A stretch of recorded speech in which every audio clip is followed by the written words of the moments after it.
is where this job category fits as an intermediate position, not as a beginner position. So for those of you who are agents and now want to be transaction coordinators, you probably have the best learning curve to be able to do that. The learning curve you're going to have if you're an agent wanting to be a transaction coordinator is the multiple files at once, right? As an agent, you might do 1, 2, 3 files at a time, but as a TC, you might do 10, 20, 30, 40, 50 files at a time. So that's the learning curve on agents who want to be TCs. But for those of you who don't have any real estate experience at all, you really do need to work for somebody, whether it's an agent or a TC, and get the training that you need to be able to be a full-fledged transaction coordinator. This business is not easy. There's a lot of people out there that go, oh, I'll just be a TC. I don't want to sell real estate, but I'll be a transaction coordinator. Well, you are taking part of the agent's job off of their plate. So you do have to have a knowledge base to learn from and to start from. So the better equipped with knowledge you are, the easier it is to start out. Okay, so I know some of you are probably nodding your heads over there saying, oh my gosh, I agree with you. I started doing this or I started as that. And, it took me a little while to learn things. And so I will really truly believe in a 2-year basis of training, of being an assistant, of working for a broker, of just being in a broker's office, learning the real estate business, being around it, making connections.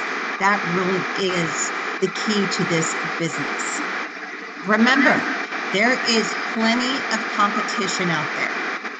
Especially now with all of these changes happening, there are some agents that are going to say, you know what?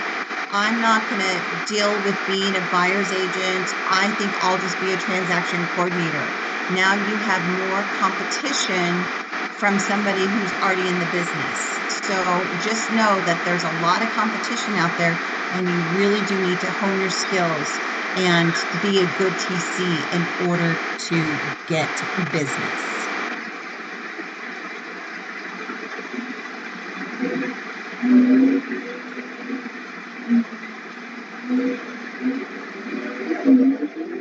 Okay, if you're an experienced transaction coordinator, marketing may be new to you. In the past few years, and especially through COVID, TCs really didn't have to market. There was just so much business happening. If somebody said, oh, you're a TC, let me give you some business, and it was really easy. But as the market started to change, TCs started having to think about how am I going to, pay my bills this month because I'm not getting the transactions that I was getting through COVID. And so marketing may be new to you. So I wanted to touch on some different ways for you to market as a transaction coordinator. You can market in person, right? Or online with social media. But I think the first thing you need to do before you decide how to market is you need to do some goal setting. And goal setting will help you decide which is the best marketing for you. How much business do you want or don't want, right? How many transactions do you want to close a month? How much money do you want to make? How many transactions does it take to make that money? All of those things to lead you into how many agents do I need to touch? How many agents that I touch will actually be business to me? And think about our 30-day, well, we'll say 30-day leeway to getting paid, right? Most transactions close anywhere from 15 to 30 days. So it's not like you start working today and you get a paycheck next week. Your paycheck may not come for 15, 21, 30, 60, 90 days. So just to keep that in mind. So goal setting involves the development of an action plan designed in order to motivate and guide a person or group towards a goal. Goals are more deliberate than desires and momentary intentions. Therefore, setting goals means that a person has committed thought, emotion, and behavior towards attaining the goal. And, early on in business, I was never a goal setter because I didn't have to be, because I always had business, always, always, always.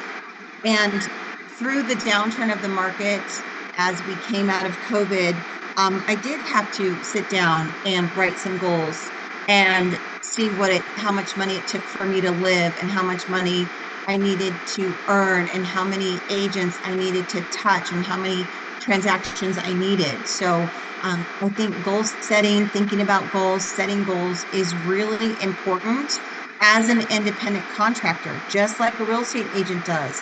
They want to make a certain amount of money. What does that take? What do they have to do to market? And we are no different, except we're marketing to real estate agents. Okay. Um, Again, goals to set, income goals. How much money do you want to make? Or maybe you need to write down all your monthly bills and then add on what you need for, living, and how much income does that look like to you?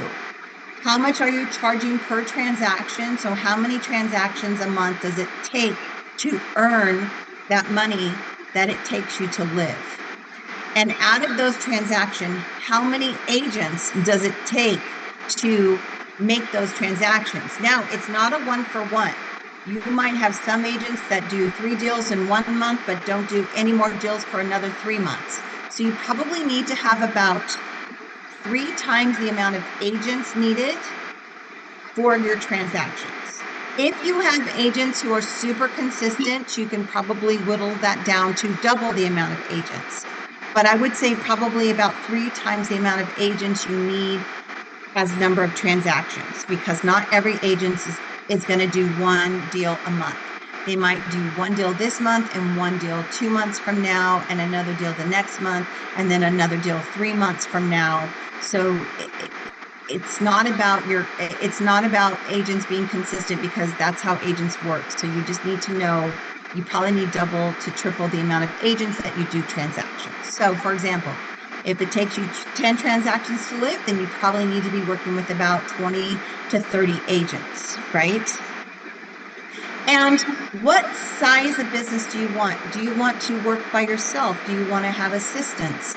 That is something for you to think about as well, because if you want to earn a lot of money, there's no possible way you can do that on your own unless you want to work day and night. And I am a true believer in work-life balance. I feel that that is very important for you not to burn out, because burnout is real. And I think I have that somewhere in my slide set, but burnout is real. And I know that people get gung-ho and they want to do it and make all this money, which is great. I have nothing against earning money, but I do have something against burnout and, work to the bone. And so you just have to keep that in mind. And the last thing you need to keep in mind is you're going to do a majority of your business probably through summer and fall, where December, January, February is not going to be as busy. Spring starts to pick up. Summer's usually busy, and it tapers out in fall. So that's kind of the circle of business that we're in. So you might not make much money in the winter, but you might make a lot of money in the fall. I mean, excuse me, in the summer. So you just have to learn how to plan for that as well.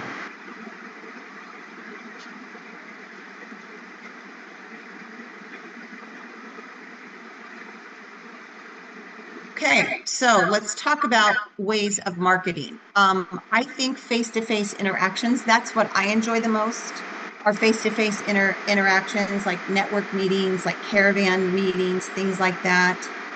You could sponsor a charity event. There's always some sort of golf tournament or something going on. You can sponsor a hole or give away prize or something like that. Caravan meetings, I do 2 caravan meetings a week. I volunteer at both of the meetings. So I'm always meeting people. People know who I am. I know who they are. So just getting name recognition out there. Oh, I know you. Oh, that's right. I've met you before. That's, for me, that's all I really need to do. I don't need to do a hard sell on my business. I just need to get out there and meet people and make a connection. I feel that that's so important. pop buys. This is a way for you to share something with your agent. Maybe you make brownies one day and you have an afternoon and you can pop by your agent's office and share your little treat that you made with them and keep that connection going, that rapport that you've made with them. Set appointments with your agents. A lot of people, as a transaction coordinator, ironically enough, we don't meet a lot of our agents. I've worked with one agent for, she and I were just talking, for like 15 years now, and I've never met her. We talk on the phone all the time, all that kind of stuff. I've never met her.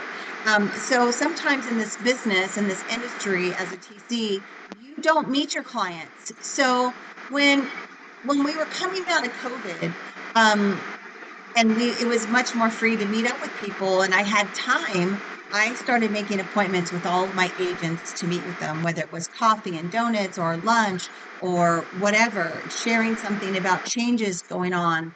I made that appointment with my agents so that I could see them face to face, make that connection with them, or actually meet them for a first time. Um, Conventions. This is a great way. CAR has their Reimagine convention every year, I think in September or October. That is always a cool little fun thing to do. If you go into the exhibition hall, you can meet all kinds of people in the industry, maybe see some new things that are going on.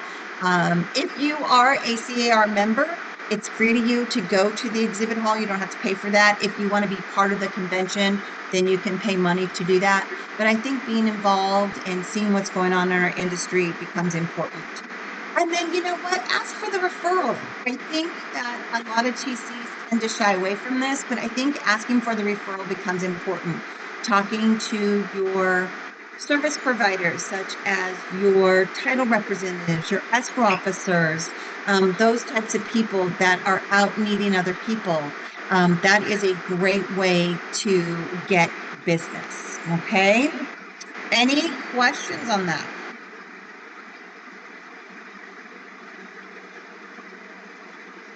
Now, online and social media obviously is another way of getting business, and I think that it's made for some people and not made for others. It's personally not made for me. I'm horrible at it. I do have an Instagram account for my business, but I haven't done anything on it in a long time. Being on camera, editing videos, I'm a little older. It's not my strong suit, but there are a lot of TCs out there killing it in that medium. So I think if that's something that you're interested in, having a great social media presence is really good to earn business. There's so many different platforms between Instagram and Facebook and LinkedIn. I think the most important thing is just making sure you are constantly having relevant content and dedication to posting on a regular basis, and keeping up with latest trends are very important when you're on that social media uh, um, platform to be seen. Obviously, you can also have a website.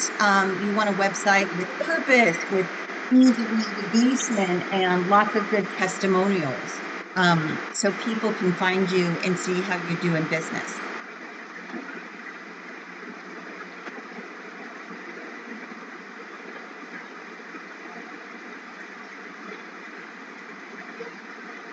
Yeah, there's advertising that you can do.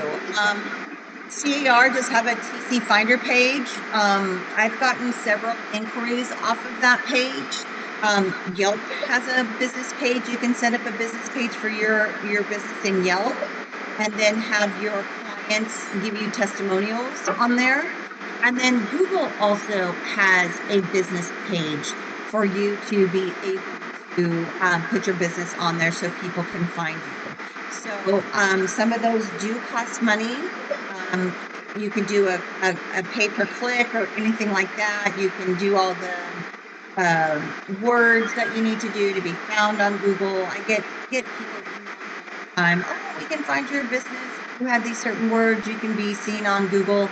Um, Again, not my thing. I do a lot of business just with referrals, so I don't need to do that. Like I said, I'm more involved in the face-to-face with my caravans.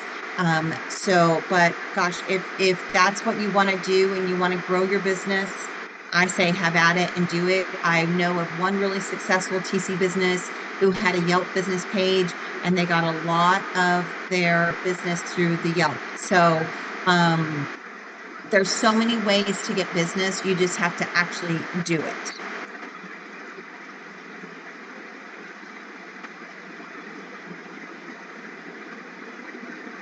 Okay, technology is our next topic for the day today. You know, been a TC or since 1997, so 24 years this year, 25 years, I don't even know, 27 years, something like that. Um, Technology has changed so much in the past 20 years. However, it's probably been only the last 7 years or so that the real estate industry has really started to embrace technology, and the brokers have really started to embrace technology by being paperless and storing everything digitally. Now, in the RTC2 class, we spoke about workflow, and building out a workflow for each transaction is a way you can utilize your systems to stay on top of your files.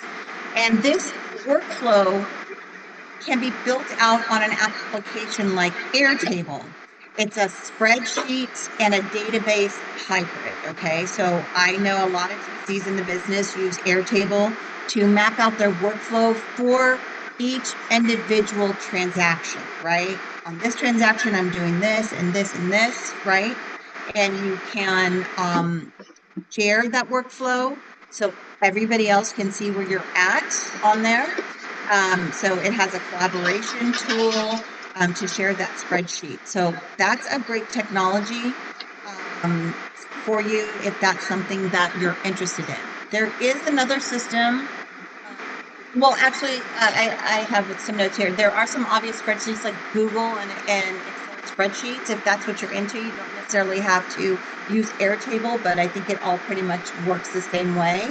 And it's all about the money you want to spend or the ease of your workflow or what works for you. You know, every person works a little bit differently, so you need to find out what works best for you. If you're looking for more of a robust system, something that not only tracks your workflow, but also allows you to upload information and documents, you may want to choose something more like a transaction management program to help you do all of this. There's so many systems out there, um, but they're really not marketed to a transaction coordinator. They really are marketed to a broker. So when I put the system open to close and TC Docs out here, these two systems are really marketed towards transaction coordinators. Okay. So open to close is this very robust system that you can manage emails and schedule emails and set up a template in there and upload documents and have a checklist. And it pretty much helps you stay and maintain your file. So that's a great system. Now, TC Docs is kind of a companion system that goes with maybe the existing broker transaction management program that they do. So it might be used in conjunction with something like SkySlope, or maybe your proprietary system like a business check, Compass Business Check, or a PSIR Go system. TC Docs is about managing timelines and timeframes and all of those things. Ironically, you can't upload docs to it, but it's called TC Docs. So that is a great little layering tool that you can use with the existing transaction management program that the broker provides, because not all of those transaction management programs like SkySlope or Paperless Pipeline or the proprietary systems have a workflow built into them, or a calendar built into them, or a task reminder built into them. So you kind of have to build your own and figure out what's the best way to do it. TC Docs will allow you to add a task template and have email templates for these tasks. So that's really what TC Docs does.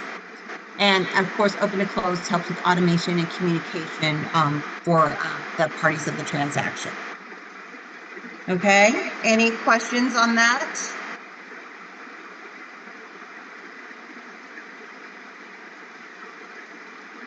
Okay, I think one of the biggest uphill battles we have, or challenges we have, is having the seller complete the disclosures. And so I think that becomes an uphill battle because there's different ways we can get that done. Some are better than others. For those of us who've been around a long time, Glide seems to be the best system. SkySlope also now has SkySlope forms built into it so that you can have the seller fill out the disclosures through SkySlope forms. And then obviously ZipForms has a way to go directly into Authentisign, and it tags it for you, or into DocuSign where it auto tags for you. But the difference is that Glide works as a wizard. So the wizard has the seller answer questions, and then once the seller completes the questions, it completes the form and creates a form. Where ZipForms Plus, it actually tags the form. It doesn't make everything required because not everything's required on there, so people don't end up answering the questions. So you have to give a lot of instruction. But I've seen some SkySlope forms disclosures completed, which look really good. The other thing about Glide is that it allows the seller to type as much information as they want and automatically creates text overflow addenda. So the seller can just keep typing and typing and typing. And also they can upload any documents that might go with their explanation of something. Maybe they had a water leak or an insurance claim, and Glide allows for that to happen. So I'm not sure how many of you are using Glide out there, if there's another system that you prefer.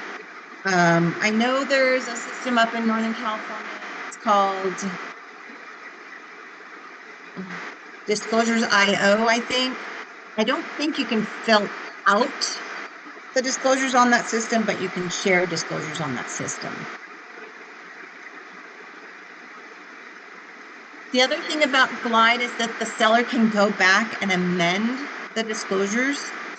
So we have a process in our office that the Glide gets sent out to the seller. The seller completes the Glide. We forward that, the PDF forms, to my agent for review.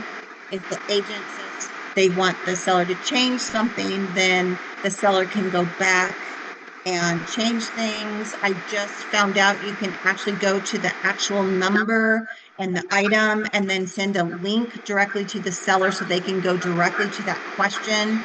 So Glide has a lot of cool little things in it that are user-friendly and easy, so that the person can update the forms as needed. Now, all of these systems do have integrated signing platforms to make everything easily to get signed. All of these platforms also integrate with DocuSign. We prefer DocuSign. We prefer everything to be in one place, so we use DocuSign as our signing platform. We can integrate all of these things with DocuSign, so it makes it easy. Everything goes into DocuSign for us.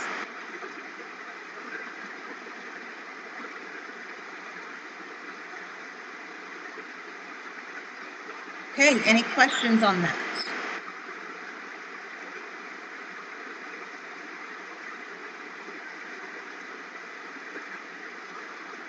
Okay, documents and forms are forever changing in real estate.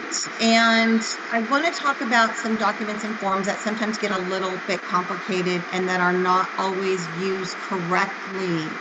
I'm just going to talk about the forms I haven't pulled these forms for you, but we're just going to talk about them a little bit. I don't think you have to necessarily see them to understand them.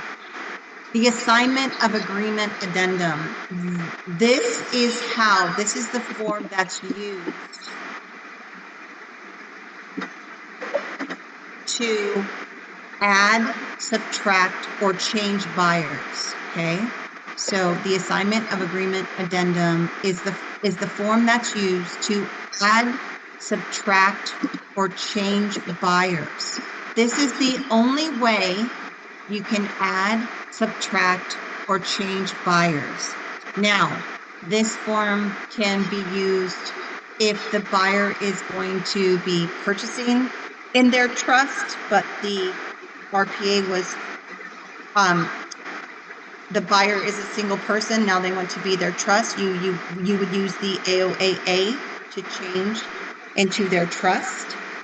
It has a built-in representative capacity disclosure in there. So if they are signing for a trust or an LLC or whatever, it's all built in, just like it is in the purchase agreement and listing agreement. But anytime you are adding a buyer or changing a buyer that is not your original buyer, please remember that new buyer will need to sign all of the paperwork. That means contracts, disclosures, contingency removals, requests for repairs, everything, okay? So, really important. Anytime you have a buyer that is going to be added, removed, or changed, you must use the AOAA.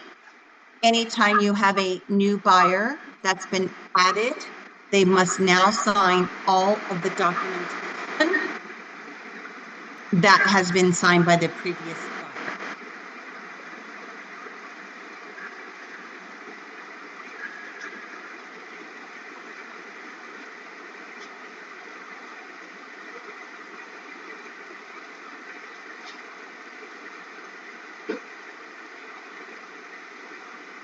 Now, remember, this AOAA will need to go to escrow and to the buyer's lender. Okay, so if there's a loan on it, you will need to get this AOAA to escrow and to the buyer's lender. And lastly, once the buyer has signed this, the seller needs to agree to it. Now, remember, in our contract, there is a time frame for assignment, and it's 17 days. So please remember to let your agents know that they need to get that assignment done as soon as possible if that's what's going to happen. I know we're always the last people to know, but that is what our contract says. Okay, we had a new about a year and a half ago called the Solar Advisory Questionnaire. This form should be completed whenever there is solar on the property. And it's a little bit tricky because it does not have, you cannot fill it out in Glide. You send it through this digital signing system, whether that's AuthentiSign, DigiSign, or DocuSign, whatever it is. Now, when you put it through Zip Forms and put it into DocuSign or through Glide into DocuSign, it makes the questions on there not required. So you're going to have to do a little bit of finessing on the document and make the sections required that are required. And it might be a little bit of a conversation with your agent, like, hey agent, is this a lease or is it owned? Is there a payment on it? So the first section talks about the actual solar system itself. So all the top section is required. Then the second section, I think the first two questions need to be required. Like, is there a true-up bill? Are there any payments? And is there a balance left?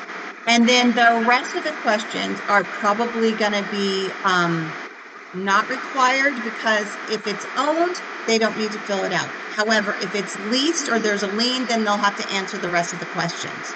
So you will kind of have to finesse the form by making the sections required that you know will need to be answered, and then by making the sections not required that you know they're probably not going to need to answer. So it might be a little bit of question asking from your agent, but you should be able to get it done fairly easy.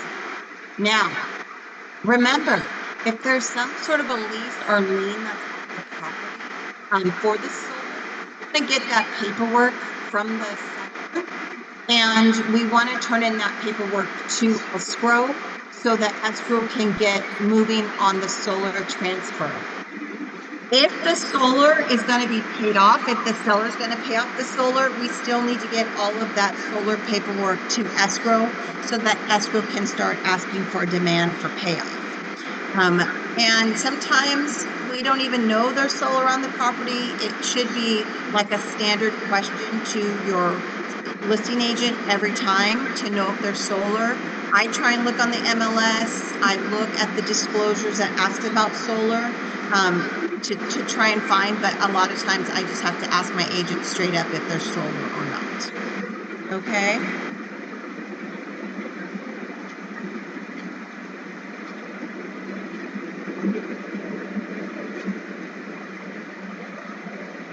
Any questions on the solar advisory?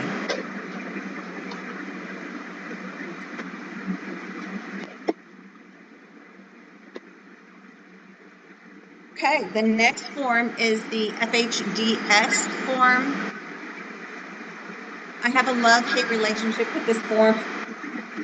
It's so crazy, so hard. So many people have so many questions about it. And the truth of the matter is that you have to ask questions every time you have a property that's in a very high fire severity zone. Okay, so I've learned a couple lessons these past few weeks that I did not know about the FHDS, and I want to share them with you. Number one, when you order the natural hazard zone report and it lets you know if the property's in a high or very high fire severity zone, it has state and local saying whether it is. The state and local can be different. I learned that this week.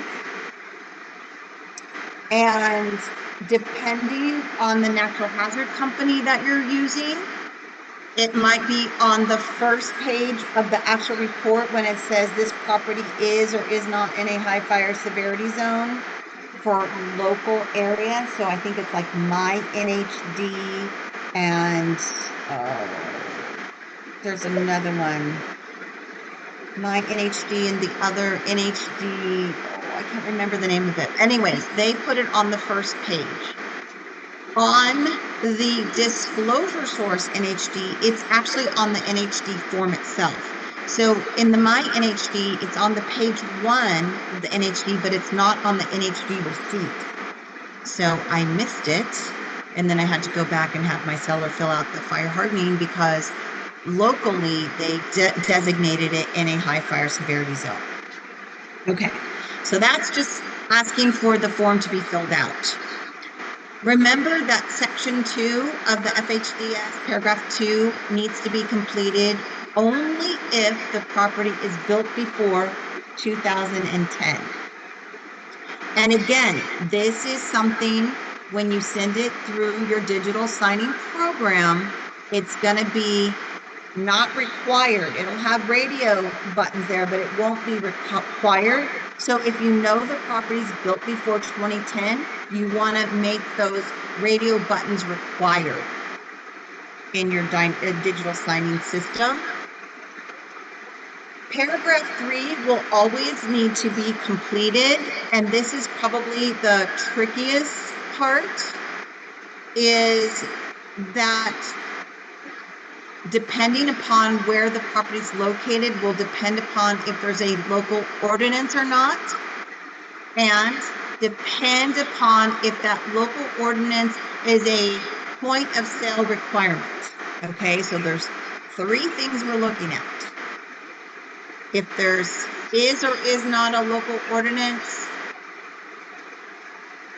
if that local ordinance is a point of sale requirement or not. So, in the purchase agreement, paragraphs Q5 and Q6 talk about governmental point of sale requirements.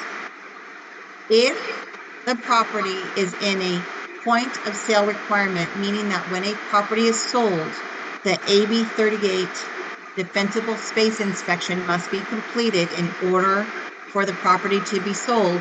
Q5 and Q6 is what's going to state who's going to pay for that inspection. Number one. Number two, if the property has a local ordinance but does not have a point of sale requirement, that is negotiable on the fire hardening defensible space form. Now, the default is the seller doesn't know if the property is in compliance.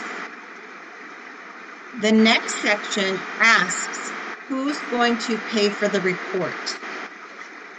And you will need to know if there's a local ordinance or not a local ordinance. If there's no local ordinance, you can check the box that says buyer to pay for inspection where no local ordinance or where no point of sale requirement. I know it's a little confusing, but you will need to ask some questions. I just Google the city where the property is to see if there's some sort of inspection. It might be a CAL FIRE inspection, might be the city fire department inspection.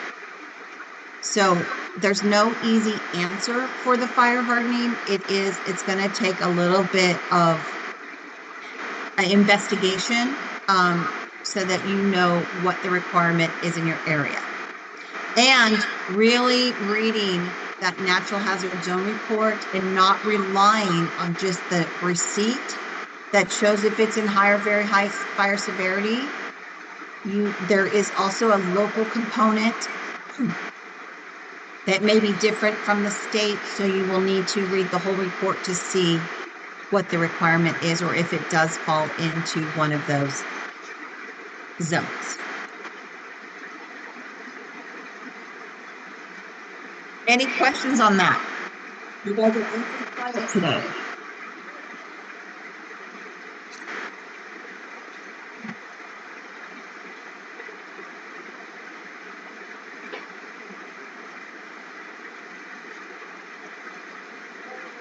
Okay, let's talk about non-contingent offer advisory.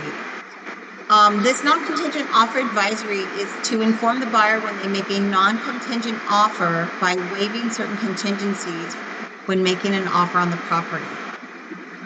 I have not seen this mandated by any brokerage this time, other than Compass. Compass does require it.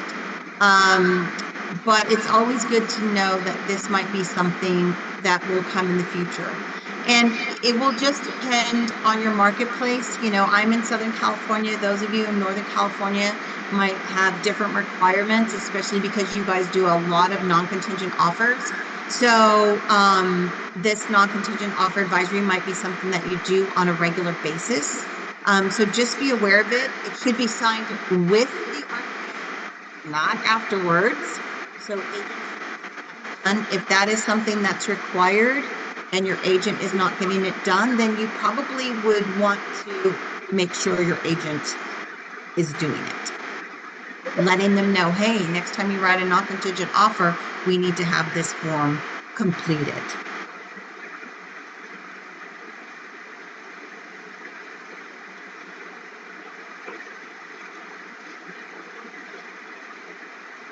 Okay, the DEDA, the delivery of electronic delivery address.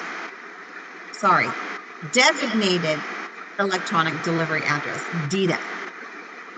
So the DEDA is automatically built in to page 17 of the RPA where your agents sign.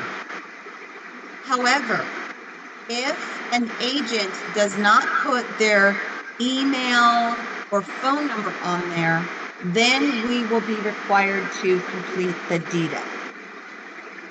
There is also an option under paragraph on page 17, where the agent signed to attach a separate deed of form in case they have several emails that can be designated. Okay, so TCs, this is something we need to look at on page 17, where the agent completes their information, making sure we have emails and phone numbers. And really, technically, all of that information should be filled out. The lender's going to want that information, escrow's going to want that information. I know agents, especially the list agent, doesn't get that completed, but they should be completing that.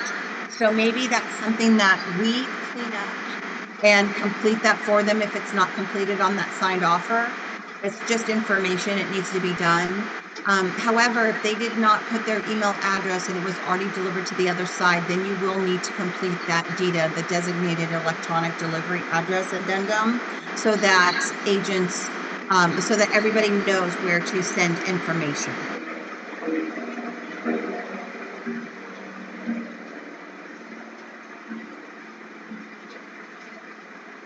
I think people underestimate the importance of that.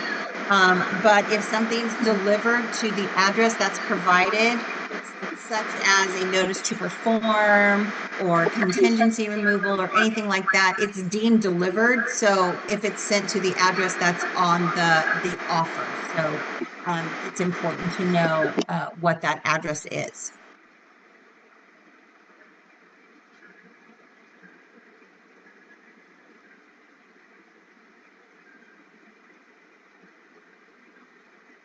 The next one we're going to talk about is the manufacturer or mobile home purchase addendum. I also learned a lot about this addendum this year. It seemed to be the year of the mobile home for me, or the manufactured home for me. And there are certain things that need to happen when there's a sale of a manufactured or mobile home. And this manufactured mobile home addendum is really important, and to be attached to the purchase agreement. It talks about if the mobile home is on leased land, written land, or if the mobile home or manufactured home is being sold with real property. The information about the HUD, decal, serial numbers, all of that information needs to be completed as much as possible. Hopefully you have all the information, because it's not a regular escrow when it's a manufactured mobile home. You need an escrow officer who specializes in manufactured and mobile homes. They have to order the transfer of title through HUD, and you have to have that decal information and the serial number information. I think they like original date sold, all that stuff, in order for them to order the title to be transferred. I had a transaction, it went on for a year because they did not have the decal information, and it took them a year to get it corrected and have it reissued and things like that. So having that information becomes really important. As I said, it goes to a particular escrow company, they order it. The other thing to know about manufactured or mobile home is that if it's just the manufactured mobile home being sold without real property, there is no preliminary title report. There is no FERPTA tax. If it's being sold with real property, those things apply, but not real property, it doesn't apply.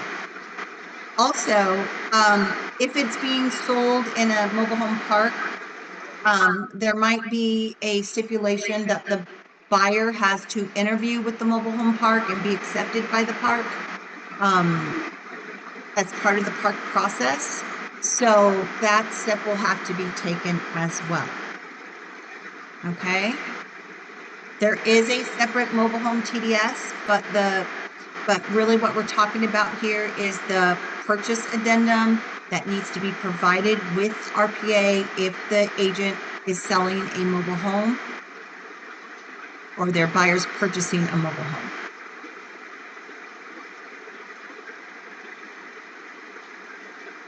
Any questions on that?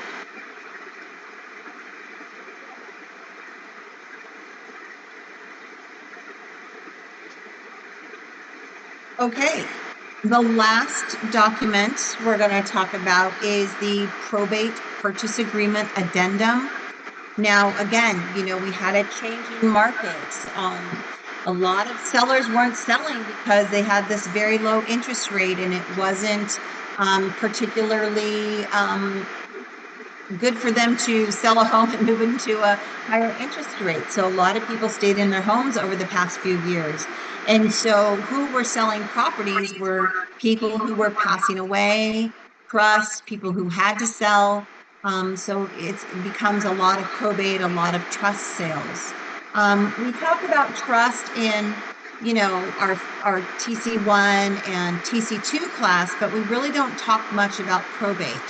And so it's really important that if the property is a probate sale, you attach the probate agreement purchase addendum, because there are stipulations in there about court confirmation, if it needs to be approved by the court, how long it's going to take to get court confirmation, if it doesn't need to have court confirmation, and that will decide on your close date. I have a couple of deals right now that we're waiting on probate court confirmation. Again, probate is not something you see very often, but in the past year and a half or so, we're seeing more and more probates because those are the people that are really selling homes at this time. So having that probate purchase agreement becomes important. Now, it's not for us to fill out, just like the manufactured home is not for us to fill out. We do need to know how to understand it and read it and what might be some delays in our escrow because of it. Oh, great question. Question, it says, just a general question. If you're extending the close of escrow, you use an extension of time or an ETA, which is correct. But if you're closing earlier than the date in the contract, which form should you use? So if you're going to close earlier in a contract, say, for example, you have the close date on the holidays, so it moves to the Tuesday after the holiday, but buyers and sellers agree they all want to close on the Friday before the holiday, so they want to close early. You would just use a regular contract addendum to state that all parties agree that the close of escrow shall be this date. Okay, so it'd just be a regular contract addendum. Okay, I think it's a good time for us to do a quick 8-minute break. We'll do a quick 8-minute break. We'll start back at 11 o'clock, and then we'll finish up probably somewhere between 11:45 and 12 o'clock today. So be a quick class, but please let me know if you have any other questions about anything. Happy to answer any question about anything, but we'll get started back at 11 and take a quick little 8-minute break.